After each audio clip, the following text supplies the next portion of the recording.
Hello guys, welcome to study IQ क्यू। तो दोस्तों today we are moving to the new series. Basically पिछले 2-3 जो सेशंस थे मेरे, जो मैंने ओपन यूट्यूब पे डाले हुए थे, उसमें I have talked about this particular series, that is history optional horizon series. ये सीरीज़ में हम लोग एग्जैक्टली करना क्या चाहते हैं? See I have scored 300 plus in optional by myself, and that is what exactly I am trying to give that knowledge to you over here. ये knowledge काफ़ी सिग्निफिकेंट रहेगा। ये एंटायर जो सीरीज़ है उसका एक बेसिक पर्पज़ क्या है? बेसिक पर्पज़ जो सबसे पहले है, that is to understand the base of the history optional. History optional के लिए अब आपके पास हार्डली 3 महीने ही बचे हुए हैं। सितंबर के मिड में वापस से मेंस देना है, तो हार्डली 3 महीने आपके पास। अब ये 3 महीने में हिस्ट्री ऑप्शनल को टैकल कैसे करना है, तो उसके लिए आपको एक बेस लगेगा। सेकेंड इंपॉर्टेंट थिंग जो है is related to the approach. History optional की जब हम बात करते हैं तो अप्रोच काफ़ी इंपॉर्टेंट हो जाता है, बिकॉज क्वेश्चन इटसेल्फ या फिर entire syllabus itself is very large. तो जब सिलेबस लार्ज रहेगा देन ऑब्वियसली आप सब कुछ नहीं पढ़ते बैठोगे, आपको कुछ इंपॉर्टेंट टॉपिक लगेंगे, कुछ इंपॉर्टेंट बेस लगेगा, तो वो भी हम लोगों को इस पर्टिकुलर सीरीज में डेवलप करना है। एंड तीसरी इंपॉर्टेंट चीज़ जो हम लोगों को देखनी है is related to the each and every section में कुछ डूज होते हैं एंड कुछ डोंट्स होते हैं। तो ये डूज एंड डोंट्स जो है वो भी हम लोग समझने की कोशिश करेंगे। For that purpose I am going to take this entire series. ये हार्डली 13 to 14 लेक्चर वाली ही सीरीज रहेगी, and I have divided this entire series in such way कि आपको एक कॉम्प्रिहेंसिव आइडिया जो है हिस्ट्री ऑप्शनल का आ जाए। तो हम करेंगे क्या, सबसे पहले जो है टॉपिक वाइज डिस्कशन करेंगे। जैसे टुडे का आज का जो सेशन है is related to the ancient India important topic. आप ऑप्शनल पढ़ते हो तो ऑब्वियसली आपको सारे टॉपिक तो पढ़ने ही रहते हैं, बट अगर आप कुछ स्पेसिफिक टॉपिक के ऊपर फोकस करोगे देन वहाँ से जो हिट रेशियो है यूपीएससी का वो बैठता ही बैठता है। तो वैसे वाले इंपॉर्टेंट टॉपिक हम लोग देखेंगे। देर आफ्टर यही टॉपिक जो है उसके प्रीवियस ईयर क्वेश्चन, एक question for each and every topic I am going to show you, ताकि आपको एक बेसिक आइडिया आ जाए कि हिस्ट्री में important topic and thereafter वो इंपॉर्टेंट टॉपिक के क्वेश्चन जो है एग्जैक्टली आते कैसे है। And thereafter next important thing what we are going to do is that कि second, third and fourth session जो होगा that will be on the answer writing. Answer writing में I am going to write certain answers by myself, ताकि आपको पता चले कि जो 300 प्लस कैंडिडेट होते हैं उनके आंसर्स एग्जैक्टली होते कैसे हैं। तो एक दिन में आके हम लोग ओवरऑल डिस्कशन करेंगे related to a particular section, and thereafter second, third and fourth date पे हम लोग क्या करेंगे, आंसर राइटिंग करेंगे। तो मैं खुद आंसर लिखूंगा, certain answers I am going to write, and thereafter certain answer जो उसका एक अप्रोच मैं आपको बताऊंगा। I am going to promise you bare minimum 2 answers. एक का आंसर मैं खुद लिखूंगा एंड देर आफ्टर एक आंसर है उसका मैं अप्रोच बताऊंगा। तो ये जो है basically second, third and fourth day पे होगा। Same thing will happen for the medieval India, कि एक दिन मैं मीडिएवल इंडिया का आपको इंपॉर्टेंट टॉपिक बताऊंगा and second, third and fourth day पे आके I am going to take the PYQ के answer writing session. Same thing will happen for the modern India, कि एक दिन topic discussion and thereafter फिर उसके PYQ, and same thing will happen for the modern world. तो रफली पकड़ के चलना कि 12 to 15 लेक्चर्स हम लोगों को लगेंगे, एंड ये 12 to 15 लेक्चर्स में what you will be getting is that the base of the history optional, dos and don'ts of the history optional, and एक कंपैरेटिव एनालिसिस। ये कंपैरेटिव एनालिसिस काफ़ी सिग्निफिकेंट होता है, बिकॉज हिस्ट्री ऑप्शनल जो है उसमें बहुत ही एक मिसनोमर है, माइथोलॉजी है कि भाई हिस्ट्री में मार्क्स ही नहीं आते हैं। वो मार्क्स क्यों नहीं आते हैं, that is something that I am going to tell you in this series. And अगर आपको मार्क्स लाने हैं, मुझे आ गए या 300 प्लस, टॉपर्स को आते हैं 300 प्लस, देन ऑब्वियसली आपको भी आएंगे, बट वो लाने के लिए आपको कुछ बेसिक चीज़ें जो पता होनी चाहिए, and that is something that we are going to discuss. So let's move on to this series. तो टुडे इज बेसिकली अप्रोच और today's topic is basically ancient India, and ancient India के हम लोग इंपॉर्टेंट टॉपिक्स जो है उसको थोड़ा सा डिस्कस करेंगे। Just give me a minute, notepad on नहीं किया मैंने। या तो एंशिएंट इंडिया के इंपॉर्टेंट टॉपिक जो है वो डिस्कस करेंगे।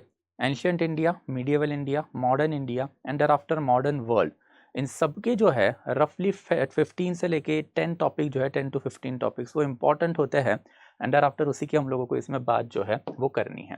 तो that is something that we are going to do. So let's move.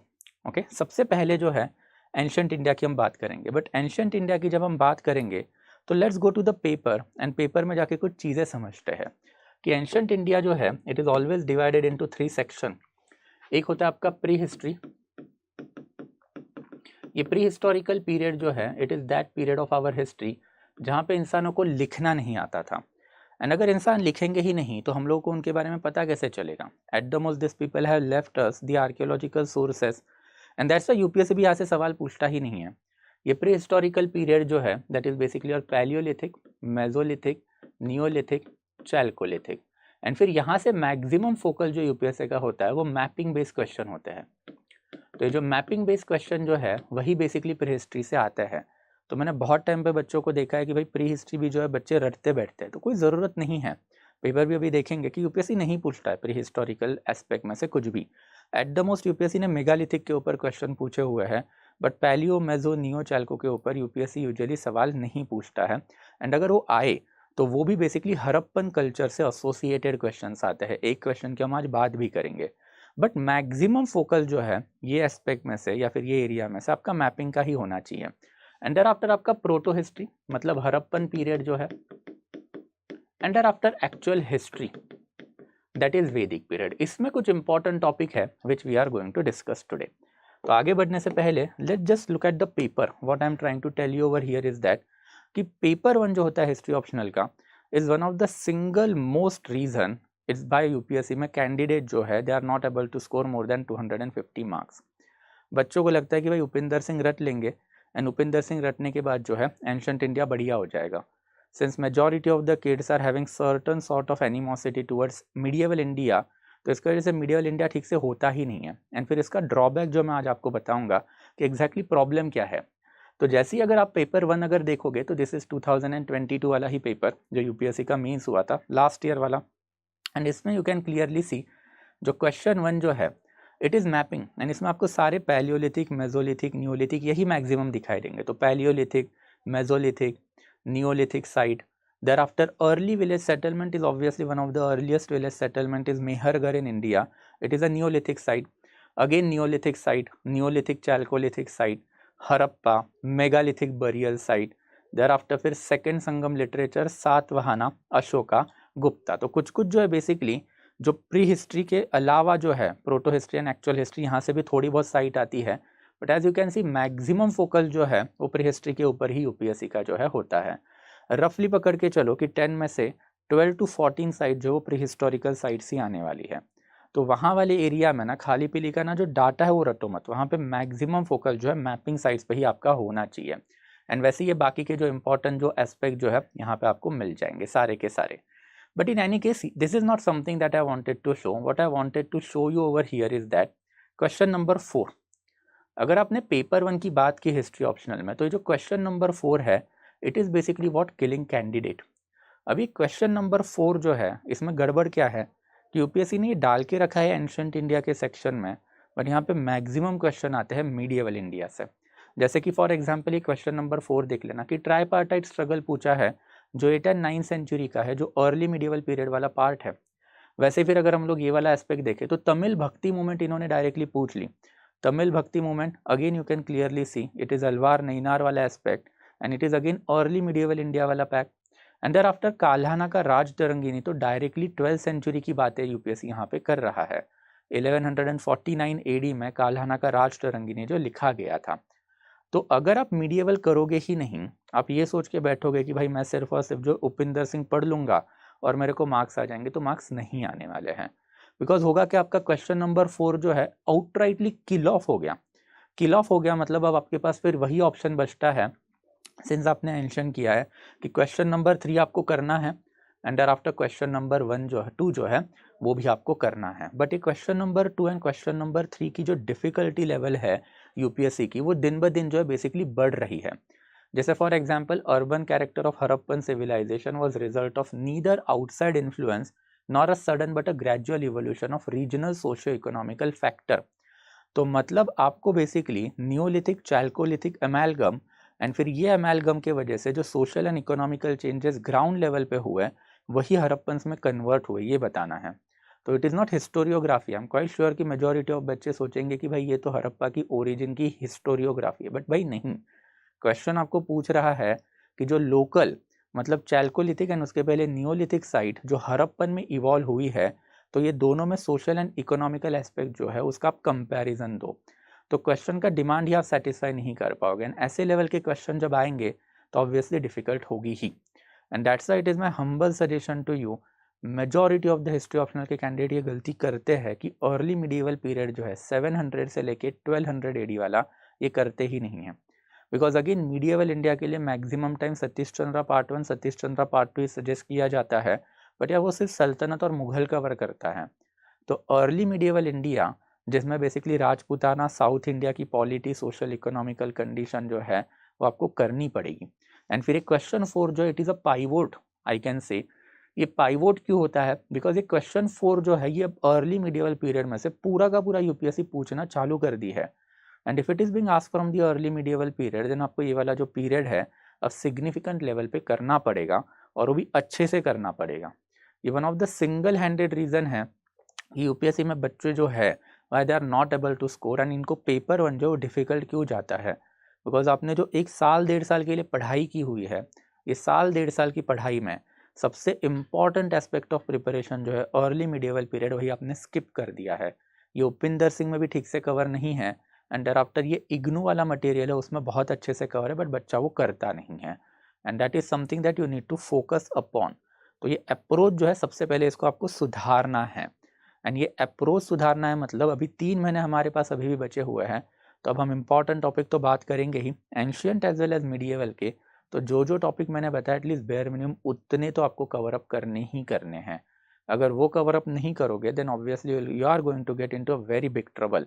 तो इसको थोड़ा सा ध्यान में रखना है आपको। तो ये बहुत बेसिक चीज़ें हैं जो हम हमारे प्रिपरेशन के टाइम पे बहुत अच्छे तरीके से टेक केयर करते थे। That is how basically we have scored more than 300+ in the optional. हर एक क्वेश्चन का एनालिसिस होता था, क्वेश्चन कहाँ से आने वाले, कहाँ से नहीं आने वाले हैं, इम्पॉर्टेंट टॉपिक कैसे है। एंड इम्पॉर्टेंट टॉपिक के जब आप PYQ देखोगे तो उससे आपको एक ट्रेंड समझ में आता है, एंड ये ट्रेंड जो है वो आपको बहुत हेल्प करेगा in order to tackle a particular question.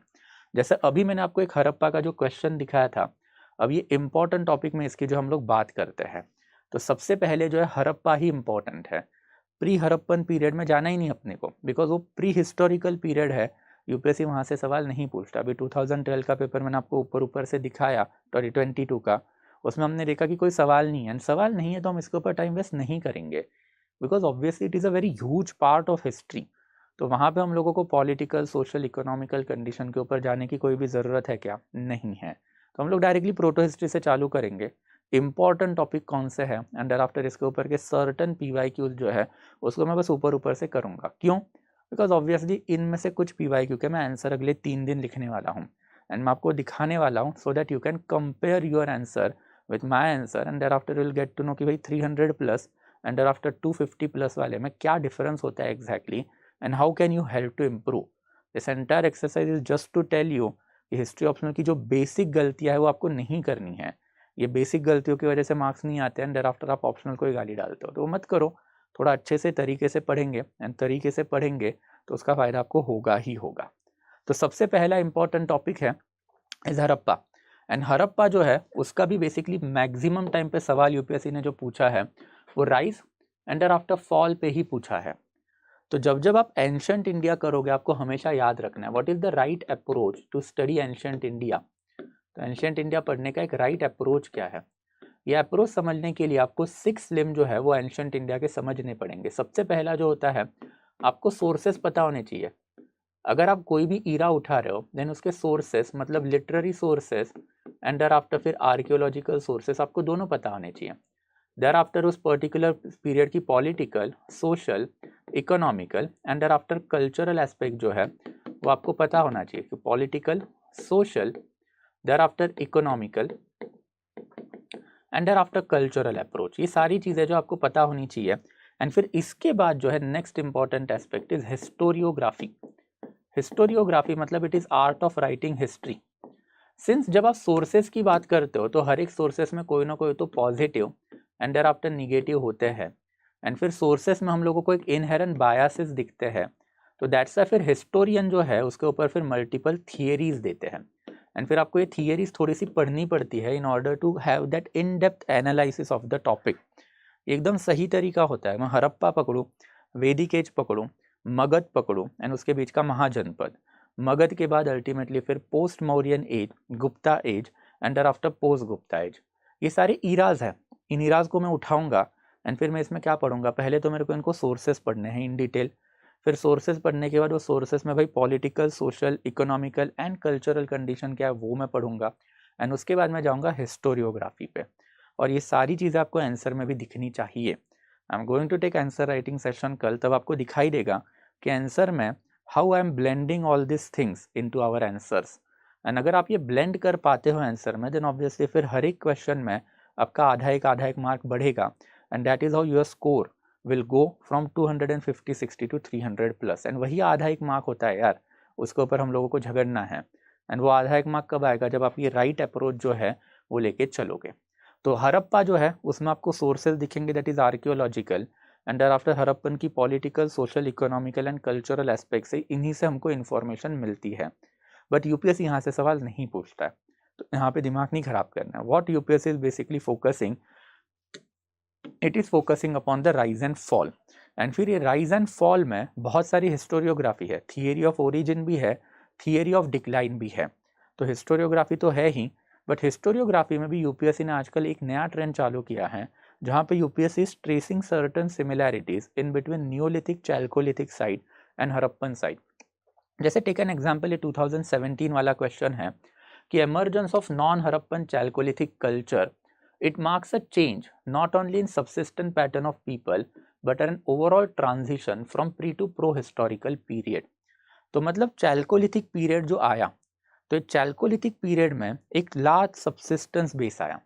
Large subsistence base मतलब लोगों के पास खाने के लिए अब बथेरे प्रोडक्ट अवेलेबल थे, तो लोगों ने मल्टीपल क्रॉप्स उगाए, लोगों ने मीट कंजम्पशन चालू किया, लोगों ने फिश खाने चालू कर लिए।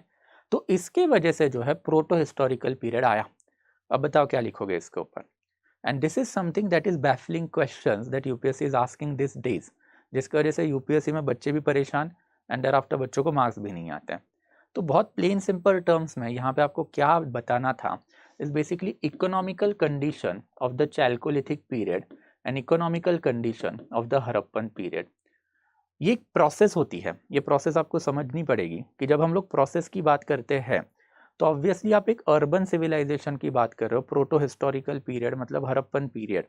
तो हड़प्पन अर्बन बन रहा है, तो अर्बन कब बनता है कोई भी पीरियड, जब वहां पे एक एग्रीकल्चर बेस हो। एग्रीकल्चर बेस जब होगा, एग्रीकल्चर सरप्लस आएगा, तब जाके क्राफ्ट एंड इंडस्ट्री आएगी, and craft and industry I मतलब माल आएगा, एंड फिर यही माल का जब ट्रेड चालू होगा तब जाके क्या होगा, एक इलेबोरेट ट्रेड पैटर्न बनेंगे, एंड ट्रेड पैटर्न बनने के बाद आपका अर्बनाइजेशन होगा। तो what this specific question is asking you is that कि आप बेसिकली सब्सिस्टेंस पैटर्न बताओ। तो आपको पहले बताना पड़ेगा कि सब्सिस्टेंस पैटर्न में कौन से अलग अलग क्रॉप हमको मिले हैं, कौन से एनिमल कंजम्पशन के एविडेंस हमको मिले, and thereafter fish eating community हमको मिली हुई है। जैसे ही आपने बताया तो यू कैन क्लेम कि देखो भाई खाना बहुत ज़्यादा हो गया। तो अब खाना जब बहुत ज़्यादा हो जाता है तो मेजॉरिटी ऑफ द पीपल जो है वो नॉन एग्रेरियन बनती है, तो वो क्राफ्ट एंड इंडस्ट्री चालू करेगी, मतलब माल बनाएगी। तो कौन सा माल जो है हमको चैल्कोलिथिक पीरियड में मिला, एंड इसी के वजह से अल्टीमेटली हड़प्पन आया। तो ये प्रोसेस होती है जो हम लोगों को हमेशा इकोनॉमी में पढ़नी है। जब हम इकोनॉमिकल डेवलपमेंट की बात करते कोई भी इरा के, तो यही होता है कि पहले एग्रीकल्चरल सरप्लस आएगा, जिसके वजह से आपका क्राफ्ट एंड इंडस्ट्री डेवलप्ड होगा, एंड क्राफ्ट एंड इंडस्ट्री जब डेवलप्ड होगा मतलब माल आएगा, तभी तो जाके वो ट्रेड होगा। एंड फिर यही वाला क्वेश्चन जो यहाँ पे पूछा है कि emergence of the chalcolithic culture, it marks a change in the subsistence pattern. तो सबसिस्टेंस पैटर्न मतलब एग्रीकल्चर में डाइवर्सिटी अब आपके पास आ गई है, and thereafter it will lead to the overall transition to the proto historical मतलब अर्बन हड़प्पन पीरियड। एंड फिर अर्बन हड़प्पन पीरियड में वो लेके गया क्या, यस लेके गया। चैल्कोलिथिक पीरियड ने सबसिस्टेंस पैटर्न आए, बड़े बड़े टाउन्स हमको दिखे हैं, एंड फिर यही चैल्कोलिथिक लोगों ने अल्टीमेटली कॉपर ढूंढा, एंड कॉपर जो हड़प्पन्स को सप्लाई किया, तभी तो जाके वो ब्रॉन्ज एज आया। एंड ये सारी चीज़ें जो बेसिकली आपको लिखनी है, मैं बस आपको ऊपर से अभी समझाया मैंने, इन डिटेल में आंसर ही लिखूंगा, एंड लिखने के बाद यू विल गेट टू सी कि आंसर एग्जैक्टली लिखा कैसे जाता है। बट वो अंडरस्टैंडिंग इंपॉर्टेंट है, demand of question is important. तो दैट्स आपको फोकस कहाँ पे करना है, हड़प्पा का जो राइज है एंड देयर आफ्टर फॉल है। तो एक एक लाइन में बस हिस्टोरियोग्राफी मत पढ़ो, प्रोसेसेस समझो, वरना जो रॉन्ग अप्रोच जो आप लेके बैठो ना कि मैं पॉलिटिकल, सोशल, इकोनॉमिकल, कल्चरल बढ़िया से करूंगा एंड हिस्टोरियोग्राफी की एक एक लाइन रट लूंगा ना, आपको हिस्टोरियोग्राफी के प्रोसेसेस समझने ही पड़ेंगे, राइट। और ये हम लोगों ने हमारे पेड लेक्चर्स में, ऑप्शनल के लेक्चर्स में देखे हुए हैं। Since this lectures are been shooted for those candidate who have subscribe to our paid batches, but मैंने इसको ओपन भी रखा है ताकि एक ओवरऑल हिस्ट्री फ्रैटर्निटी है उसको इसका फ़ायदा हो। तो उन्होंने तो देखा हुआ ही है कि हमने हर एक थियरी जो उसको इन डिटेल पढ़ा था उसमें ये वाली चीज़ भी मैंने आपको बताई थी कि कैसे neolithic chalcolithic amalgam led to the emergence of the Harappan civilisation. ये सेम क्वेश्चन अभी यूपीएससी ने 2022 में रिपीट भी किया था। तो यही से बार बार क्वेश्चंस आते हैं एंड यही वाले जो क्वेश्चन जो है इसकी वजह से ये एरिया फोकस करना है आपको। तो this is the first topic. Second important topic जो है वो सोर्सेज से रिलेटेड है। सोर्सेज से यूपीएससी एक क्वेश्चन तो हमेशा पूछता है। Ancient as well as medieval India के लिए sources are important. Talking of sources, then sources दो टाइप के होते हैं, archaeological and literary. And literary sources में यूपीएससी ने बहुत सारी चीज़ें जो है पूछ ली है। कुछ फेवरेट क्वेश्चन है यूपीएससी के, वेदा, उपनिषदा, अर्थशास्त्रा, काल्हानाज राजतरंगिनी। ये क्यों है? ये हिंदू हिस्टोरियोग्राफी से एसोसिएटेड बुक है and since government is more incline towards that historiography, तो यहाँ से सवाल आते ही है। बट इससे क्या साथ साथ जो है बेसिकली आजकल यूपीएससी ने फॉरेन सोर्सेज के ऊपर भी जो फोकस करना जो है वो चालू कर दिया है। एंड बैक टू बैक पिछले 2 साल में यूपीएससी ने फॉरेन सोर्सेज जो पूछ लिए हैं। तो that is even I think कि इस बार भी ये फॉरेन सोर्सेज से कुछ ना कुछ तो चीज़ें आने वाली हैं। जितने भी फॉरेन अकाउंट है, that is Greek account and thereafter Chinese account and Arabian account, ये 3 कैटेगरी के फॉरेन सोर्सेज हमको एंशिएंट इंडिया में मिलते हैं। ग्रीक अकाउंट में मेगास्थीनिस आपको पढ़ना ही पढ़ना है एंड देयरआफ्टर एक पेरिप्लस ऑफ एरिथ्रियन सी है जो हम लोगों को पोस्ट मौर्यन टाइम की इकोनॉमिकल डेवलपमेंट की इंफॉर्मेशन देता है। वो दोनों सोर्सेज आपको थोड़े से डिटेल में पढ़ने हैं।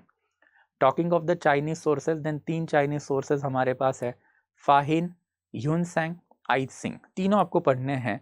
And talking of Arabian sources, तो अल सुलेमान, अल मसूद, इन दोनों के सोर्सेज जो है आपको पढ़ने हैं बिकॉज वो अर्ली मीडिएवल इंडिया या फिर लेट एंशिएंट इंडिया का जो डेक्कन एंड साउथ इंडिया है उसकी इंफॉर्मेशन हमको देता है। एंड फिर इसके ऊपर एक ओवरऑल क्वेश्चन यूपीएससी ने पूछ लिया था जो बिट ईजी लेवल का था कि foreign account as a source of ancient Indian history may have some advantages but also may have few shortcoming. Citing appropriate example, examine the statement. तो पहले तो आपको यहाँ पे तीनों सोर्सेज बताने पड़ेंगे। आपको फैक्चुअल डाटा तो हिस्ट्री ऑप्शनल के आंसर्स में डालना ही पड़ता है, तो आपको बताना पड़ेगा कि भाई सबसे पहले जो है ग्रीक सोर्सेज कौन से हैं, चाइनीज सोर्सेज कौन से एंड अरेबिक सोर्सेज कौन से हैं। एंड इसमें आई एम क्वाइट श्योर कि मेजॉरिटी ऑफ द बच्चे जो है ना ये अरेबिक सोर्सेज कवर ही नहीं करेंगे, जिससे होगा क्या, आंसर जो है उसमें आप साउथ इंडिया के बारे में कुछ लिख ही नहीं पाओगे।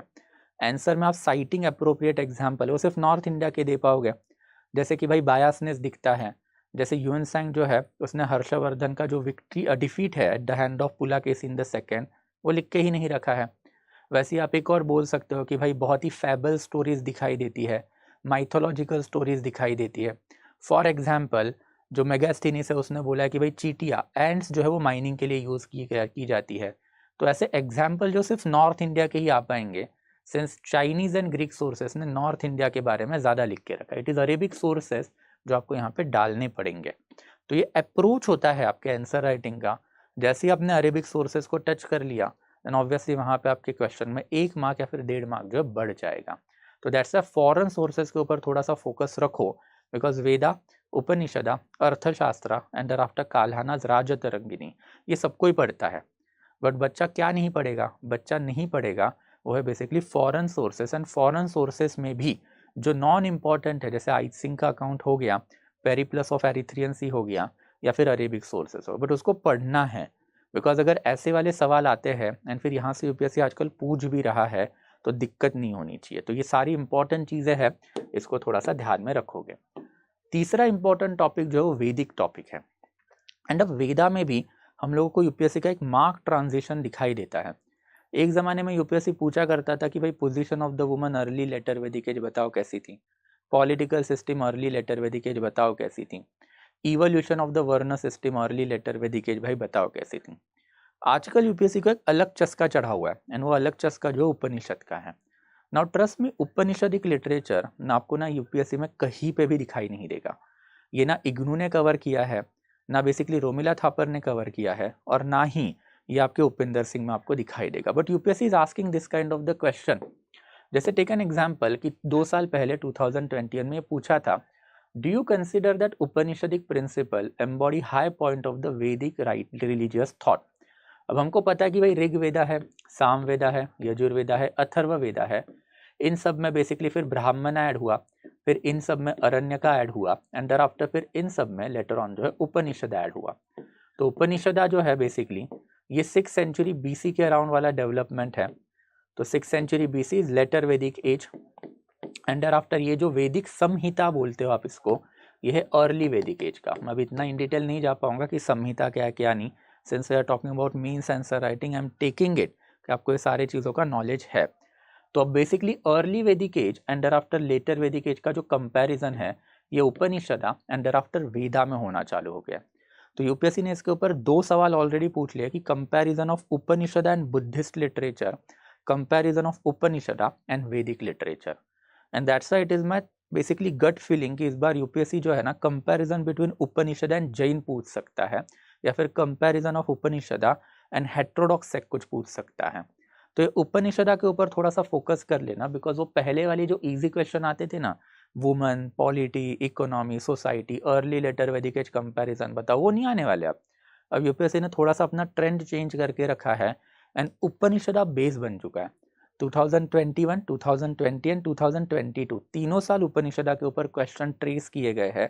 तो उपनिषदा थोड़ा सा ठीक से करोगे, एंड फिर ये उपनिषदिक प्रिंसिपल उसका comparison with early Vedic as मतलब वैदिक संहिता, उसका कंपैरिजन विद बुद्धिज्म एंड उसका कंपैरिजन विद जैनिज्म। ये इंपॉर्टेंट टॉपिक है जो आपको कवर अप करने ही करने हैं, इसको थोड़ा सा मिस आउट मत करना, वरना ये ऐसे वाले जो क्वेश्चन है इसमें गड़बड़ हो जाएगी। एंड अगेन आपको कहीं नहीं मिलने वाला, I am telling it to you again. Okay, हमारे पेड बैच में हमने उपनिषदिक प्रिंसिपल कुछ कुछ कवर करवाए थे, बट ऑब्वियसली अब जो बेसिकली आंसर राइटिंग हमारी होगी क्लासेस में, उसमें मैं इसको अब और इलेबोरेट करके बताऊंगा कि कैसे इन क्वेश्चंस को हैंडल किया जाता है। But for those people who are basically not from our paid batches, उनके लिए it is specifically humble request कि इसको मिस आउट मत करना है, मार्क्स नहीं आएंगे, वरना वो घिसा पीटा पुराना नॉलेज लेके बैठोगे कि जैसे हरप्पा में भी मैंने आपको बताया कि पॉलिटी, सोसाइटी, इकोनॉमी, कल्चर करके गए, मार्क्स है नहीं आएंगे। यहाँ पे बेसिकली अब हिस्टोरियोग्राफी राइज एंड फॉल जो है उसमें भी हमको एक रिमार्केबल चेंज दिखाई दिया है कि कंपैरिजन हो रहा है चैल्कोलिथिक, नियोलिथिक एंड हरप्पा का, तो उसके ऊपर थोड़ा सा ज़्यादा फोकस करो। यहाँ पे भी उपनिषदा इज नाउ बेस, तो इसके ऊपर थोड़ा सा ज़्यादा फोकस करो, that will be more important since we are Upanishadic Hindu, and फिर आजकल सनातन धर्म हिंदू राष्ट्र की बातें होती है, तो दैट्स वाई यूपीएससी यहाँ पे थोड़ा सा फोकस किया होगा एंड उपनिषदा के बारे में यूपीएससी ने सवाल पूछने जो है वो चालू किए हैं। Thereafter next important is Mahajanapada. UPSC का फेवरेट टॉपिक है महाजनपदा की सोशल डेवलपमेंट। यहाँ से 101% एक क्वेश्चन हर साल फंसता है बिकॉज ये Buddhism and thereafter Jainism से एसोसिएटेड है। It is Mahajanapada period, 6th century period, जहाँ पे ये सोशल डेवलपमेंट जो हमको दिखाई दिया है। जैसे टेक एन एग्जाम्पल, ये वाला क्वेश्चन जो है काफ़ी कॉम्प्रिहेंसिव क्वेश्चन यूपीएससी ने पूछा वापस से कि बुद्धिज्म के राइज के कुछ जनरल कॉजेज तो हमको पता है, बट यूपीएससी ने स्पेसिफिकली पूछ लिया कि भाई political and economical needs of the ruler they have been combined with what? Then status and economical needs of the merchant class. This together provided the receptive cultural milieu for Buddhism flourish. तो बस ये question को आपको थोड़ा सा ठीक से handle करना आना चाहिए। तो जो रूलर है उनके political and thereafter economical needs क्या हुआ है जिसके वजह से उन्होंने बुद्धिज्म को सपोर्ट किया। जो मर्केंटाइल क्लास है या फिर मर्चेंट है, उनके बेसिकली स्टेटस वाले नीड एंड स्टेटस के साथ साथ जो दूसरा है that is basically economical need क्या थे जिसकी वजह से उन्हें बुद्धिज्म को सपोर्ट किया। एंड इसके अलावा आपको तीसरा फैक्टर डालना था, that is other factor that led to the rise of the Buddhism. Again मैं इन डिटेल नहीं जाऊंगा अभी के लिए, मैं बस आपको ओवरऑल अप्रोच बता रहा हूँ कि how this questions are to be handle. But ये political, economical, social and cultural factor समझने के लिए आपको ये प्रोसेस इलेबोरेटली पता होनी चाहिए। प्रोसेस मतलब महाजनपदा की सोसाइटी आपको पता होनी चाहिए। And when we talk about a particular society, ये सोसाइटी में हम लोगों को क्या पढ़ना है? अगर एंशिएंट इंडिया है तो पोजीशन ऑफ द वर्ण, एंशिएंट इंडिया है तो position of woman, ancient India है तो position of the Hindu religion. तो यहाँ पे हम लोग को दिखाई दिया है कि आर्यनिकल रिलीजन और ब्राह्मणिकल रिलीजन जो है उसको चैलेंज होकर 62 डिफरेंट सेक्ट या फिर 62 डिफरेंट रिलीजन ऑफ सोसाइटी में आए। तो ये रिलीजन क्यों आए इसके रीज़न आपको इलेबोरेटली पता ही होने चाहिए। तो अप्रोच इंपॉर्टेंट है, जो अभी मैंने आपको बताया था कि political, social, economical, cultural aspect आपको पता होने चाहिए and not only factual data but आपको थोड़ा सा इन डेप्थ जाके पता होना चाहिए। सो फॉर एग्जांपल कि रूलर की पॉलिटिकल नीड क्या थी। तो रूलर की पॉलिटिकल नीड थी कि एक चेक एंड बैलेंस सिस्टम, जिसकी हमने बात भी की थी पेड लेक्चर्स में, कि जो आया है किसके थ्रू आया है, पुरोहित के थ्रू आया है। तो जो पुरोहित कोर्ट में बैठा हुआ रहता था, तो वो check and balance system act कर रहा है रूलर के ऊपर। एंड रूलर जो अब बेसिकली सर्वज्ञानी हो गया है, सर्व पावरफुल हो गया है, तो उसको चेक एंड बैलेंस सिस्टम पसंद आएगी क्या? नहीं आएगी। वैसे ही फिर अगर रूलर की हम लोग बेसिकली अगर इकोनॉमिकल नीड की अगर बात करें, तो अब रूलर जो है पहले जैसा सिर्फ बलि के ऊपर नहीं बैठा हुआ है ना, बलि के अलावा अब हम लोगों को एक नया टैक्स दिखाई देता है, दैट इज भाग। एंड भाग अगर आ रहा है तो एग्रीकल्चर इज इम्पॉर्टेंट। एंड फिर वैदिक रिलीजन जो है it is a sacrificial religion. Sacrificial religion अगर होगा तो आप क्या सैक्रिफाइसेस करोगे? ऐसा नहीं है ना कि मार्केट से एनिमल लाया और आपने सैक्रिफाइस कर दिया। हमने देखा था कि सैक्रिफाइसेस वही चीज़ों का किया जाता है जो आपको एकदम दिल से प्यारी होती है। तो बेसिकली आपका सैक्रिफाइसेस कैटल पॉपुलेशन का होता है। तो राजा के लिए economical need over here was भाग। तो अनलेस एंड अनटिल आप ये economical terminologies and economical aspect नहीं बताओगे, वो आधा आधा मार्क जो आपको ये आंसर्स में ज़्यादा नहीं आ पाएगा। तो यही सारी चीज़ें जो है आपको बतानी है। ये वाला आंसर भी I am going to write, जो बेसिकली कल परसों वाले सेशन होंगे, तो उसमें आई विल टेल यू कि एग्जैक्टली इसको हैंडल कैसे करना है and how can you write it. Since it is of 20 marks, then obviously आपको 4 पेजेस भरने भी है, तो आई टेल यू एग्जैक्टली इसको हैंडल कैसे करना। बट अगेन ये वाले क्वेश्चन हैंडल करने के लिए आपको थोड़ा सा इलेबोरेट नॉलेज लगेगा social and economical condition of Mahajanapada period, कि ऐसे क्या सोशल कंडीशन डेवलप्ड हुए, ऐसे क्या इकोनॉमिकल कंडीशंस डेवलप्ड हुए सोसाइटी में, जिसकी वजह से 62 डिफरेंट रिलीजन जो है वो सोसाइटी में आने चालू हुए। तो this is something that is important. Thereafter फिर मौर्य, अशोका का धम्मा जो यूपीएससी का, अब ये भी एक फेवरेट ही है। 101% यहाँ से सवाल आते ही आते हैं।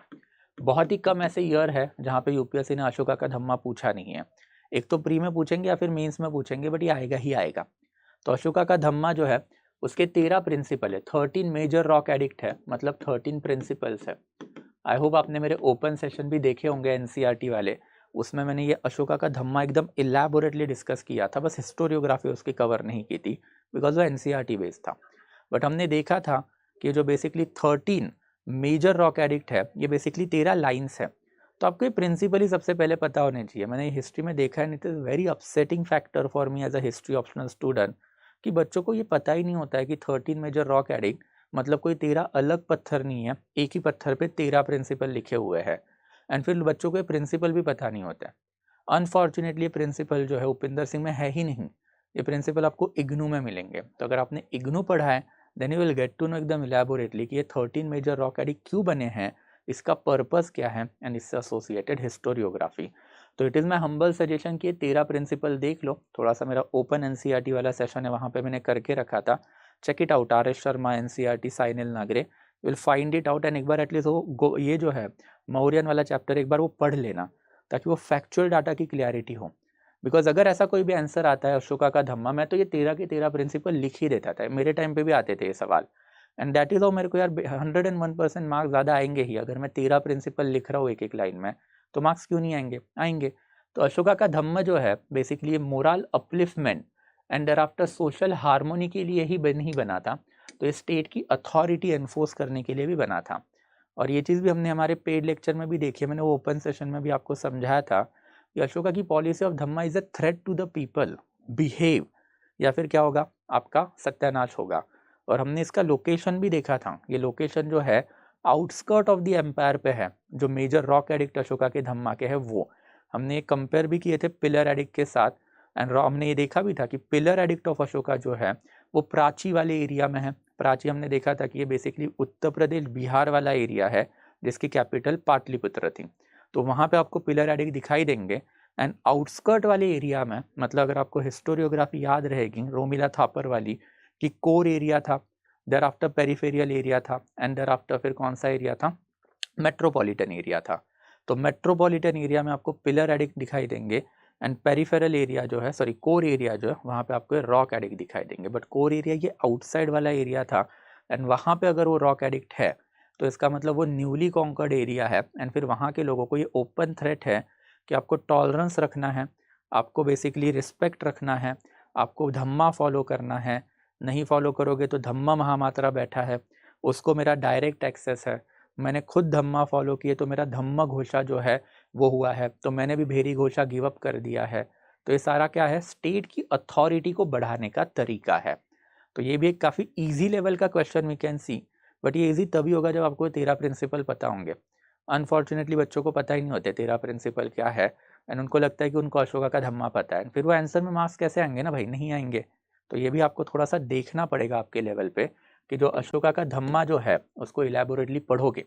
एंड ये धम्मा का कंपैरिजन आपको 3 चीज़ों से करना है। सबसे पहले जो है ये धम्मा का कंपैरिजन आपको करना है बुद्धिस्ट लिटरेचर से। दूसरा जो है ये धम्मा जो है उसका आपका कंपैरिजन जो है वो करना है विद दी अर्थशास्त्र। एंड तीसरा जो है ये धम्मा का जो कंपैरिजन है वो आपको करना है क्वाइट इंपॉर्टेंट उपनिषदा। ये उपनिषद बेस बन चुका है, इसको बिल्कुल भी मिस आउट मत करना। यहाँ से 101% क्वेश्चन फंसते आजकल, तो इसको थोड़ा सा लुकआउट करो, इसके ऊपर थोड़ा सा सर्च करो अपने लेवल पे and try to gather the information. Okay, तो मौर्यंस जो है उनके भी basically Ashoka Dhamma. And then after next topic जो है मेरा हंच फीलिंग है। ये पता नहीं क्यों बट मेरे को पिछले 2 साल से ये हंच फीलिंग हर साल ही आता है कि इस बार तो पूछ ही लेंगे।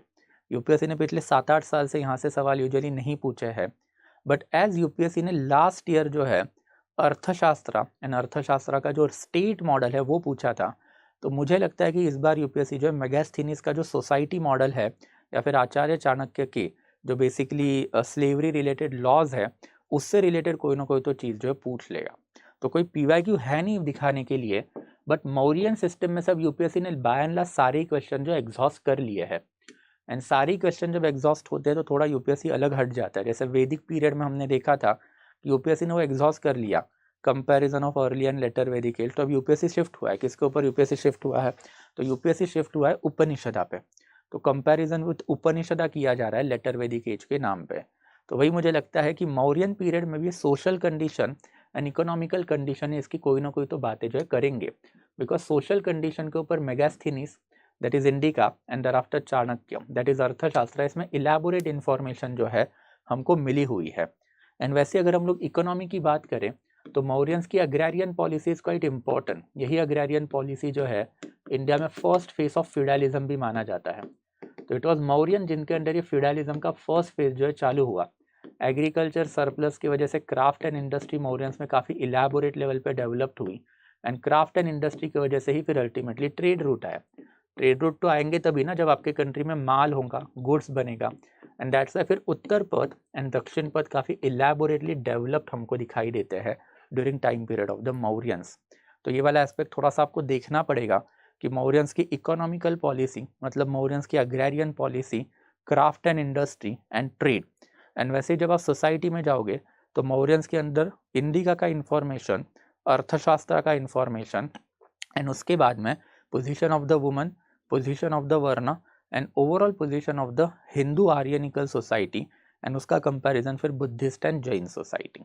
तो ये सारी चीज़ें जो थोड़ी सी देख लोगे, बिकॉज ये क्वेश्चन बहुत ही लॉन्ग ड्यू है ना, ये क्वेश्चन आने की संभावनाएं ज़्यादा है बिकॉज ये ग्रे एरिया है। ग्रे एरिया मतलब यहाँ से क्वेश्चन फंस नहीं रहा है, बट ये काफ़ी क्रूशल एरिया है। यहाँ से यूपीएससी पिछले 1-2 साल प्रीलिम्स में सवाल डाल रही है। तो प्रीलिम्स में आपने देखा होगा कि अर्थशास्त्र, स्लेवरी लॉ एंड दराफ्टर फिर जो मौर्यंस है उनके ऊपर सवाल जो यूपीएससी अब डाल रहा है अपार्ट फ्रॉम अशोका। तो ये इंडिकेशन है कि यूपीएससी बहुत ही जल्दी ये सोशल इकोनॉमिकल फैक्टर के ऊपर जो है शिफ्ट हो रहा है। तो ये ग्रे एरिया यूजुअली पढ़ा नहीं जाता, बट इसको पढ़ के जाना अपने लेवल पे, एंड प्रोसेस सेम होगी कि सोसाइटी में जो पढ़ना है वो, इकोनॉमी में जो पढ़ना है वो, जो मैंने अभी आपको बताया। Thereafter next important topic, total 15 topic है right, so please bear with me. But next important topic जो है it is basically post Mauryan foreign invasion. Now talking of post Mauryan foreign invasion, then post Mauryan foreign invasion हमने देखा था कि post Mauryan foreign invasion हुए क्यों। सबसे पहले हमने इंडिया की साइंटिफिक फ्रंटियर डिस्कस की थी, काबुल कंधार। काबुल कंधार लाइन ये इंडिया का हमेशा से साइंटिफिक फ्रंटियर रहा है। क्यों? बिकॉज ये बेसिकली हिंदू कुश के उस तरफ वाले एरिया है। काबुल से आप नीचे उतरोगे पेशावर, पेशावर से आप नीचे आओगे तक्षशिला, तक्षशिला से नीचे लाहौर, लाहौर से Bathinda, Delhi and Gangetic valley. ये एक बेसिकली इन्वेडिंग रूट होता था। या फिर आप कंधार से नीचे उतरोगे कहाँ पे, देन बोलन पास, बोलन पास से नीचे क्वेट्टा वैली, क्वेट्टा से नीचे फिर मुल्तान सिंध, मुल्तान सिंध से फिर अल्टीमेटली उच्च मतलब गुजरात वाला एरिया, एंड फिर वहाँ से नॉर्थ इंडिया पे इन्वेजन। तो जब तक आपके पास हिंदू कुश माउंटेन रेंजेस के उस तरफ वाले काबुल कंधार नहीं है, तब तक आपके ऊपर इन्वेजन होंगे ही होंगे। ये हम लोगों ने फिर इलेबोरेटली देखा भी था कि पहले Persian invasion, thereafter Greek invasion, and उसके बाद में फिर मौर्यन एज आया तो कोई इन्वेजन नहीं। मौर्यन कोलैप्स होने के बाद वापस से Indo Greek, thereafter Shaka, फिर Pahlava and thereafter Kushan, ये 4 इन्वेजन इंडिया पे हुए। एंड फिर ये फॉरेन इन्वेजन के पॉलिटिकल एंड कल्चरल एस्पेक्ट जो है वो आपको पता होने चाहिए। Try to jot down at least 7 to 8 political impact and 7 to 8 cultural impact, ये आपको पता ही होने चाहिए ताकि आप ये बेसिकली आंसर जो आते हैं वो आप हैंडल कर पाओ। So for example, analyse the significance of external influences and indigenous development on post Mauryan art. अब ये वाला जो क्वेश्चन है काफ़ी डिफिकल्ट क्वेश्चन है, बिकॉज अगर इन लोगों ने सिर्फ लिखा होता ना कि भाई जो फॉरेन इन्वेजन हुए सिर्फ उसी का इम्पैक्ट कल्चर के ऊपर बताओ, या फिर पोस्ट मौर्यन आर्ट मतलब गांधार एंड मथुरा पे बताओ, बट इन्होंने सवाल जो है थोड़ा सा ट्रिकी कर दिया ये पूछ के कि foreign invasion as well as indigenous development. And I am quite sure कि मेजॉरिटी ऑफ द बच्चे इस टाइम पे इंडिया में जो डेवलपमेंट है वो पढ़ते ही नहीं है। आई एम क्वाइट श्योर कि शुंगा हो सकता है, कानवा हो सकता है, सातवाहना हो सकता है, ये 3 इंपॉर्टेंट डायनेस्टीज जो इस टाइम पे इंडिजीनियस थी, इनका कल्चर जो है यूजुअली यूपीएससी के बच्चे नहीं पढ़ते, इनके बस पॉलिटिकल डेवलपमेंट पढ़ते और छोड़ देते हैं। तो आपको पता होना चाहिए कि शुंगा का कल्चर, देयर आफ्टर फिर कानवास का कल्चर एंड देयर आफ्टर फिर सातवाहनास का कल्चर क्या था। It was because of the Shunga culture Mathura school of art flourish हुआ। It was because of the Satavahana culture आपका Amaravati school of art flourish हुआ। And it was because of the invading Indo Greek and thereafter Shaka Kushana, जिसकी वजह से Gandhara school of art हुआ। तो आपको ये सारे एंटिटीज़ के कल्चरल एस्पेक्ट पता होने चाहिए, तभी ये वाले क्वेश्चन जो सॉल्व जो है वो होंगे। एंड दैट्स जब आप पोस्ट मौर्यन पीरियड की बात करोगे तो पोस्ट मौर्यन पीरियड मतलब ये 4 इन्वेजन, सातवाहना डायनेस्टी, कानवा डायनेस्टी एंड देयर आफ्टर फिर सबसे पहले वाली जो है दैट इज शुंगा डायनेस्टी, इन सबके कल्चरल एस्पेक्ट तो आपको पता होने ही चाहिए। एंड कल्चर के साथ साथ पॉलिटिकल एस्पेक्ट भी आपको पता ही होने चाहिए। आई एम श्योर पॉलिटिकल आते ही है, कल्चर के ऊपर थोड़ा सा ध्यान दो, बिकॉज ये क्वेश्चन जो है दिखने में आसान लग देगी, चलो हैंडल कर ही लेंगे, बट वो क्रक्स नहीं आएगा यार, मज़ा नहीं आएगा आंसर में। एंड आंसर में अगर मज़ा नहीं आया तो फिर आप ये इसको हैंडल कैसे करोगे। तो ये जो है basically post Mauryan period, post Mauryan period की जो सोसाइटी है उसके ऊपर यूजुअली यूपीएससी सवाल नहीं पूछता है। एंड देयर आफ्टर इकोनॉमी के ऊपर यूपीएससी ने अब एग्जॉस्ट कर लिए चीज़ें, बहुत ज़्यादा सवाल पूछे तो मुझे नहीं लगता वहाँ पे इकोनॉमी से भी कोई सवाल आएंगे। मैंने आपको एक पेरिप्लस ऑफ एरिथ्रियंस बुक करने को बोला है, तो that Periplus of Erythraeans will take care of everything, because उसमें इंडिया के internal trade route, external trade route, Erythraean Sea मतलब रेड सी, तो Bharuch and thereafter Kalyan का जो ट्रेड होता है आपके रेड सी से वो कैसे, वो भी आपको वहाँ पे मिलेगा। इंडिया से कौन से आइटम जो है एक्सपोर्ट होते थे, कौन से आइटम इंपोर्ट होते, तो आपका वो पेरिप्लस ऑफ एरिथ्रियन सी में ही कवर अप हो जाएगा। और कुछ ज़्यादा करने की ज़रूरत नहीं है इसमें, बिकॉज अब ये वाले क्वेश्चन एग्जॉस्ट हो चुके हैं, मुझे नहीं लगता यूपीएससी जाएगा इसमें। बस ये 2 चीज़ों के ऊपर ही थोड़ा सा फोकस रखोगे, that will help you a lot. Thereafter next one is Sangam literature, long due है। 2020 में संगम लिटरेचर से लास्ट सवाल जो है वो ट्रेस किया गया है, तो we can say that it is a long due. जब 2 साल कंटिन्यूसली अब ये वाला लिटरेचर एक्स जब यूपीएससी नहीं पूछती है, देन तीसरे साल एंड चौथे साल वो इंपॉर्टेंट ऑटोमेटिकली बन ही जाता है। तो Sangam literature is also an important topic. And Sangam literature जो है उसमें बेसिकली यूपीएससी ने जो सवाल पूछा था last time, that is discuss the salient feature of cultural tradition of South India as reflected in Sangam literature. But what I am basically thinking right now is that कि इसमें भी basically एक comparison आएगा, so you need to trace the similarity between Sangam age and thereafter Vedic age. तो संगम and thereafter Vedic age जो है इनकी similarity थोड़ी सी ट्रेस करनी है आपको। संगम लिटरेचर में आपको ये डाटा मिल जाएगा कि बेसिकली संगम लिटरेचर का कहना है कि नॉर्थ इंडियंस में आर्यन रहते हैं, आर्यन में 4-fold वर्ण सिस्टम है, हमारे में नहीं है। आर्यन में टाइज ऑफ मैरिजेस है, which is a good thing जो हम अडॉप्ट कर रहे हैं। देर आफ्टर संगम लिटरेचर ने ये भी बताया कि गुरु वशिष्ठ एंड देर आफ्टर गुरु अगस्त्य ये हमारे हीरो है जो बेसिकली अब नॉर्थ इंडिया के लिटरेचर में हमको दिखाई देते हैं।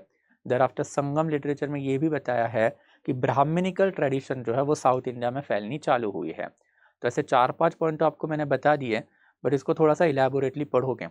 इसके अलावा फिर मेलका नाकू क्या होता है, किलका नाकू क्या होता है, 5 इनके जो एपिक है वो क्या होते हैं, या रटो bare minimum factual data, because ये 20 के बाद सवाल नहीं आया है तो मोस्ट प्रॉब्ली यहाँ से आने की संभावना है जो बढ़ जाती है। तो संगम लिटरेचर उसके अंदर की polity, social, economical, cultural aspect and thereafter most importantly उसका comparison with the Vedic literature and specifically that information जो संगमनी हम लोगों को दे के रखी हैं। तो ये सारे इंपॉर्टेंट टॉपिक हैं, इसको थोड़ा सा पढ़ना है आपको, गॉट इट। तो ये थोड़ा सा आप मिस आउट नहीं करोगे बिल्कुल भी। देयर आफ्टर फिर आर्किटेक्चर, अब टेम्पल के ऊपर यूपीएससी ने बथेरे सवाल पूछ लिए। इसी साल 2022 में इन्होंने बहुत ही बेसिक सवाल पूछ लिया था कि with the help of a representative example, मतलब इट वॉज मैंडेटरी कि आपको थोड़े से डायग्राम निकालने पड़ेंगे, आपको रिप्रेजेंटेटिव एग्जाम्पल पूछे हैं तो डाटा एंड डाटा के साथ साथ थोड़ा बहुत डायग्राम इज एक्सपेक्टेड। आपको क्या करना है, डिलीनिएट मतलब लिखना है difference between Nagar Dravida style of the temple architecture. तो नगरा एंड द्रविड़ा स्टाइल इन्होंने अभी पूछा था 2022 में, 21 में उन्होंने पल्लव टेम्पल आर्किटेक्चर है वो पूछ लिया था। एंड दैट्स आई थिंक कि इस बार यूपीएससी जो है ना थोड़ा सा स्तूपा आर्किटेक्चर की तरफ शिफ्ट होगा। तो स्तूपा आर्किटेक्चर जो है दैट इज हर्मिका, छतरी, अंड, प्रदक्षिणा पट, तोरण एंड देयर आफ्टर फिर multiple addition that was done by Ashoka and thereafter Shunga dynasty, इसको थोड़ा सा ध्यान में रखना। तो somewhere related to the stupa architecture मुझे लगता है कि यूपीएससी इस बार पूछेगा। बस बैक टू बैक 2 साल अब टेम्पल आर्किटेक्चर हो चुका है एंड टेम्पल आर्किटेक्चर काफ़ी कॉमन भी है। इसके ऊपर मैंने जो एनसीईआरटी में वीडियो डाला था मेरे ऑप्शनल का डाला हुआ था, इफ़ यू रिमेंबर, तो एक बार वो देख लोगे कि टेम्पल आर्किटेक्चर का वीडियो वही एनसीईआरटी की जो आर.एस. शर्मा वाली सीरीज़ है उसमें मैंने टेम्पल आर्किटेक्चर का एक वीडियो डाला था जो हमारे ऑप्शनल का ही है। तो एक बार देख लेना बिकॉज इट विल कवर या the entire aspect of the temple architecture starting from Gupta period से लेके विजयनगर एम्पायर। वो काफ़ी होलिस्टिक वीडियो है तो उसको मिस आउट मत करना, वो एक बार अपने लेवल पे थोड़ा सा देख लोगे।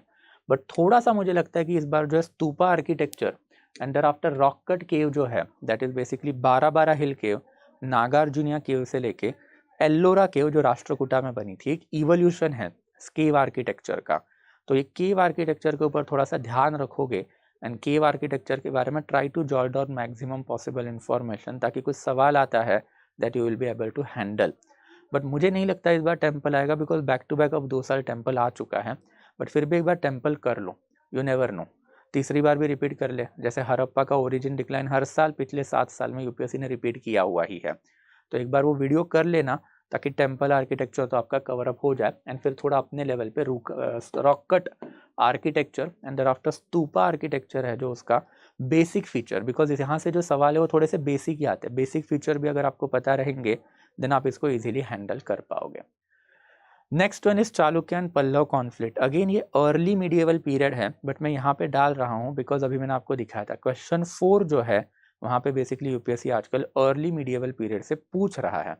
एंड फिर चालुक्य एंड पल्लव कॉन्फ्लिक्ट जो है वो काफ़ी सिग्निफिकेंट भी है। यूपीएससी ने अब यहाँ पे ज़्यादा कल्चर एस्पेक्ट के ऊपर फोकस किया है। जैसे 1819 में वैसरा टेम्पल स्टाइल के ऊपर पूछ लिया, 2021 के अराउंड जो है छोल एंड देयर आफ्टर फिर पल्लव टेम्पल आर्किटेक्चर के ऊपर पूछ लिया।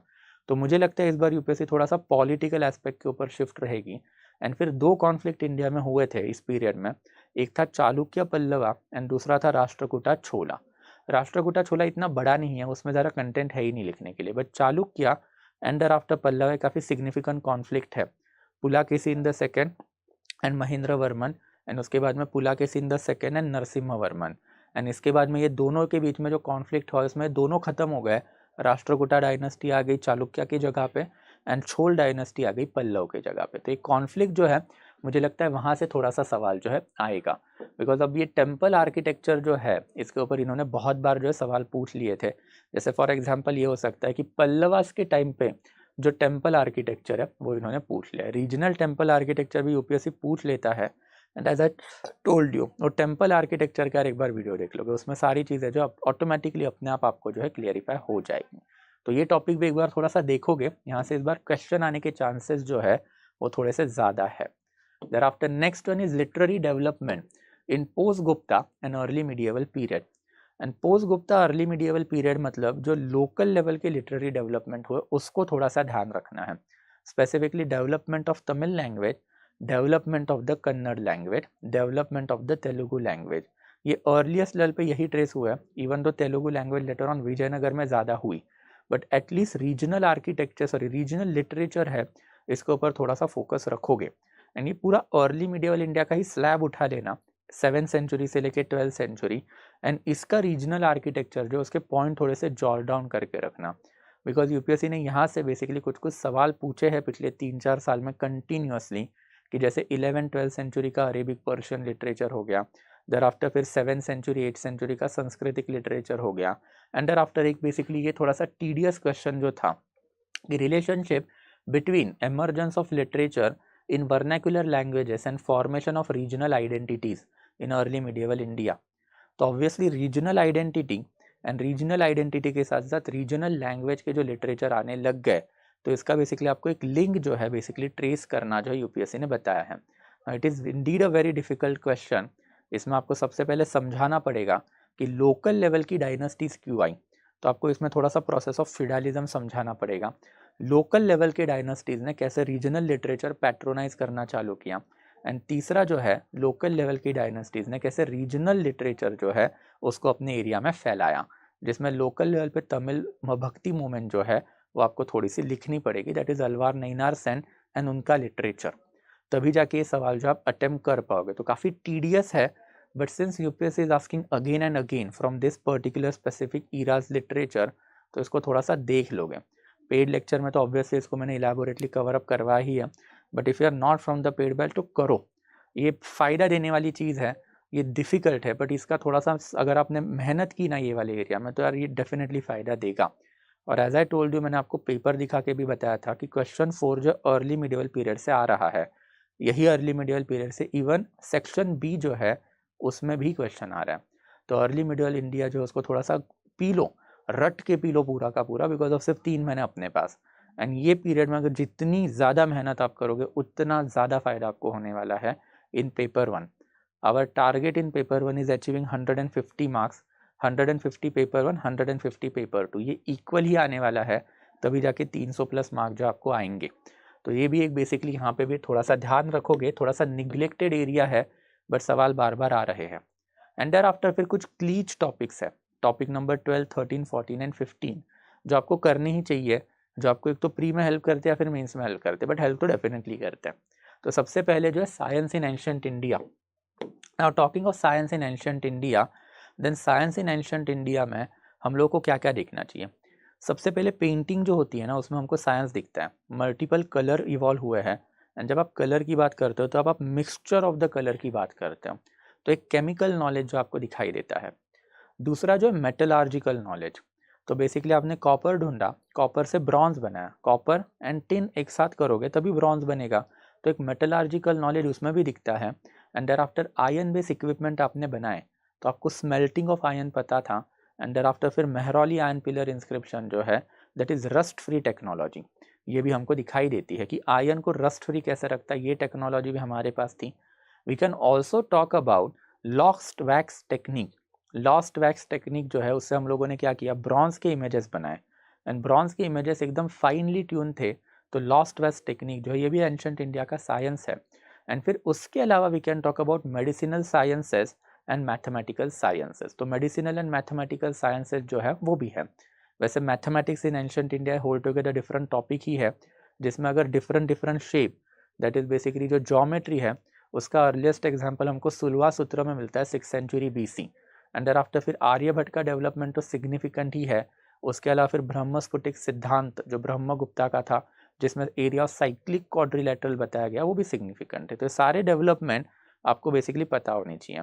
And thereafter starting from post Gupta period, specifically early India period में फिर हाइड्रोलिक टेक्नोलॉजीज जो है वो भी आनी चालू हुई। हाइड्रोलिक टेक्नोलॉजीज में अरघट्टा हमको दिखाई देता है, तो अरघट्टा के बारे में भी आपको इलेबोरेट आइडिया जो है वो होनी चाहिए ना। ये वाला एक क्वेश्चन है जो साइंस से एज सच रिलेटेड नहीं है। ये वाला क्वेश्चन जो है बेसिकली भले ही इन्होंने हाइड्रोलिक रिसोर्सेस लिखे, बट ब्रैकेट में देके रखा है कि different type of the irrigation work. तो basically tank irrigation, well irrigation, step well irrigation, ये 3 डिफरेंट टाइप ऑफ इरिगेशन तो आए। उसके अलावा कनाल इरिगेशन जो नॉर्थ इंडिया में आया, तो आपको डिफरेंट डायनेस्टीज एंड आफ्टर उनके डिफरेंट इरिगेशन वर्क इसमें बताने थे। अगेन लास्ट ईयर का ही क्वेश्चन है 21 का, तो 21 के क्वेश्चन में बहुत सारे बच्चे परेशान हो गए कि यार हाइड्रोलिक टेक्नोलॉजी क्या लिखे, बट यार हाइड्रोलिक टेक्नोलॉजी नहीं पूछी थी आपको, ब्रैकेट में लिख के दिया कि different type of the irrigation work पूछे हैं। तो यही होते हैं, वेल इरिगेशन डेवलप्ड हुए, टैंक इरिगेशन डेवलप्ड हुए, स्टेप वेल डेवलप्ड हुआ, कनाल डेवलप्ड हुए, जिससे पानी खेतों में लाया गया। एंड खेतों में लाने के बाद जो है ये लैंड ग्रांट जो हुए थे उसका फ़ायदा लोगों को होना चालू हुआ। तो land grant itself is an important topic जो मैंने देखे भी रखा है, दैट इज़ बेसिकली फ्यूडलिज्म। तो जो नेक्स्ट टॉपिक जो है अपना बेसिकली वही है फ्यूडलिज्म। तो ये फ्यूडलिज्म के जो 3 स्टेजेस है, ये हिस्टोरियोग्राफी ही है इंडिया के फ्यूडलिज्म के ऊपर, सामंतशाही के ऊपर। ये फ्यूडलिज्म मतलब होता क्या है कि एक राजा है, एक प्रजा है, एंड राजा एंड प्रजा का एक ज़माने में डायरेक्ट कॉन्टैक्ट था, बिकॉज प्रजा से डायरेक्टली टैक्स जो है राजा वसूल करता था। अब जैसे जैसे राजा की टेरिटरी बढ़ी, राजा ने लैंड ग्रांट चालू कर दिए, मतलब मिडल मैन बनाने चालू किए, विच वे ब्राह्मण क्षत्रिय। तो आपके पास ऊपर राजा आया, बीच में ब्राह्मण क्षत्रिय आया, एंड लोकल लेवल पे पीजेंट रहे। एंड फिर इससे हुआ क्या कि राजा का और प्रजा का कॉन्टैक्ट टूट गया। मिडल मैन ब्राह्मण क्षत्रिय जो है उनका एंड प्रजा का कॉन्टैक्ट बढ़ा, एंड देयर आफ्टर प्रजा के लिए माए बाप कौन बना, यही middle man, that is basically ब्राह्मण क्षत्रिय। एंड यही ब्राह्मण क्षत्रियों ने फिर अल्टीमेटली अपने लिए इंडिपेंडेंट किंगडम जो है वो कार्व आउट करनी चालू की। एंड फिर ये इंडिपेंडेंट किंगडम में you can seriously find multiple local kingdom. Vakataka हो सकती है, सातवाहना हो सकती है, देर आफ्टर फिर राष्ट्रकूट हो सकती है, पल्लवाज हो सकते हैं, चालुक्याज हो सकते हैं, छोल हो सकते हैं, पांड्याज हो सकते हैं। ये सारे लोकल लेवल पे फ्यूडेटरीज थे एक ज़माने में। फिर इन्होंने अपने लिए बड़ी बड़ी किंगडम जो है बनानी चालू की। And by the time of the Rajputana dynasty, ये तो हम लोग पढ़ेंगे पेड लेक्चर में बाद में, पर आपको पता भी होगा कि गुर्जर प्रतिहारा जो बड़ा एम्पायर था उसका ब्रेकडाउन हो गया इन बिटवीन 5 फ्यूडल लॉर्ड। कौन थे ये? चौहान थे, तोमार थे, देर आफ्टर फिर चंदेलास थे, देर आफ्टर फिर गढ़वाल थे, एंड देर आफ्टर सोलंकी थे।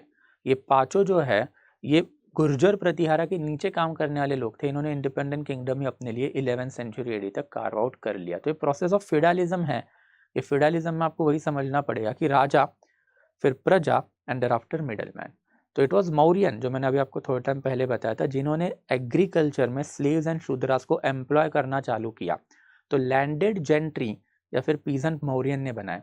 एंड इट वॉज मौर्यन जिन्होंने अर्लीस्ट लेवल पे इंडिया में राजा प्रजा का रिलेशन डेवलप करना चालू किया। That's a first stage is always develop to Mauryan. फिर सेकेंड स्टेज जो सातवाहना पीरियड की मानी जाती है, सातवाहना ने लैंड ग्रांट देने चालू किया। ब्राह्मण को बोला कि दूसरे एरिया में जाओ, वहाँ के एरिया के जो ट्राइबल लोग हैं उनको आर्यनिकल रिलीजन में कन्वर्ट करो, एंड देयर आफ्टर उनसे एग्रीकल्चर करवाओ, टैक्स वसूलो, अपना खर्चा निकालो, बचाओ पैसा ऊपर भेजो। And that is of middle man जो है वो इंडिया में आने चालू है। पहले ब्राह्मण, दैट इज ब्रह्मदेया लैंड के थ्रू, एंड देयर आफ्टर फिर ये जो है क्षत्रिय। तो क्षत्रिय जो है बेसिकली उनको भी लैंड ग्रांट जो है लेटर ऑन दिए गए। ये प्रोसेस जो बेसिकली आपको पता होनी चाहिए, तभी बेसिकली आप ये बेसिकली इजी लेवल के जो क्वेश्चन है कि different stages of Indian feudalism, जो 3 स्टेजेस हैं मौर्यन के टाइम पे, पोस्ट मौर्यन के टाइम पे एंड पोस्ट गुप्ता के टाइम पे, 3 स्टेजेस ऑफ इंडियन फ्यूडलिज्म का मॉडल आप ठीक से समझा पाओगे। तो ये जो इसके ऊपर सवाल आएंगे ही, एक तो फ्यूडलिज्म के ऊपर जैसे 2021 में डायरेक्ट आया था वैसे, या फिर 2021 में एक और फ्यूडलिज्म के ऊपर क्वेश्चन था, दैट इज लैंड ग्रांट। तो ये दोनों जो फ्यूडलिज्म के ही एस्पेक्ट है, एंड यहाँ से बार बार सवाल आते हैं। तो फ्यूडलिज्म को थोड़ा सा इलेबोरेट पढ़ना है कि how it develop from the time period of Ashoka to the time period of the Rajputana dynasty, तभी जाके इसका फायदा जो है आपको होगा। And thereafter the next two important topic जो cliche topics again, education in ancient India, and thereafter mathematics in ancient India. Education as well as mathematics के ऊपर मैंने आपको एक ओपन सेशन में बताया था। अगर आपने वो टेम्पल आर्किटेक्चर का मेरा ओपन वीडियो देखा तो उसी में उसके एंड में जो है मैंने एजुकेशन एंड मैथमेटिकल डेवलपमेंट के ऊपर 2-2 पेजेस में बात भी करके रखी है। तो एक बार वो देख लेना। बट ये कुछ क्रिस्प डाटा जो है वो आपके पास लगेगा, बिकॉज ऐसे उड़ते उड़ते क्वेश्चन जो है यहाँ से आते हैं। तो आपको पता होना चाहिए कि अगर आपको साइंटिफिक डेवलपमेंट पूछी तो उसमें मैथमेटिकल नॉलेज तो आप डाल सकते हो, बट ऐसे भी यूपीएससी जो है basically educational and mathematical development पूछ चुका है पहले, पिछले 3 साल में नहीं पूछा है। दैट्स वाई मुझे लगता है कि अगेन यहाँ से कोई ना कोई तो क्वेश्चन फंसना जो है वो हो सकता है। तो this are 15 important ancient Indian topic. Why I am telling it to you? I am telling it to you because what I want from you is that कि आपके प्रिपरेशन के जो है हर दिन का बेसिकली एक टॉपिक आप उठाओ एंड इसके ऊपर पढ़ो। ट्रस्ट में अभी तक आपने हिस्ट्री ऑप्शनल बहुत अच्छे तरीके से पढ़ के रखा है, ये लैक्यूनाज है आपके प्रिपरेशन के। तो आपने जो अभी तक पढ़ के रखा है उसमें बस आपको थोड़ा सा सेल्फ एक्टिवेट होके ये टॉपिक पढ़ना है। दिन का एक टॉपिक पढ़ो, ज़्यादा मत करना, जितनी इन्फॉर्मेशन हो सकती है उतनी गैदर करो। एंड फिर पहले तो अपने हिस्ट्री ऑप्शनल पढ़ के रखा है, since you have given the prelims, आप अब मेंस देने वाले हो, देन ऑब्वियसली ये क्या है, ये लैक्यूनाज वाले टॉपिक है। ट्रस्ट में इसका फ़ायदा होगा ही होगा आपको। 300 प्लस जो आपको लाने रहते हैं वो क्यों नहीं आते आपको 300 प्लस? ये इसी की वजह से नहीं आते बिकॉज ये इंपॉर्टेंट टॉपिक है, ये आप कहीं ना कहीं पे तो निग्लेक्ट करते हो ड्यूरिंग योर प्रिपरेशन।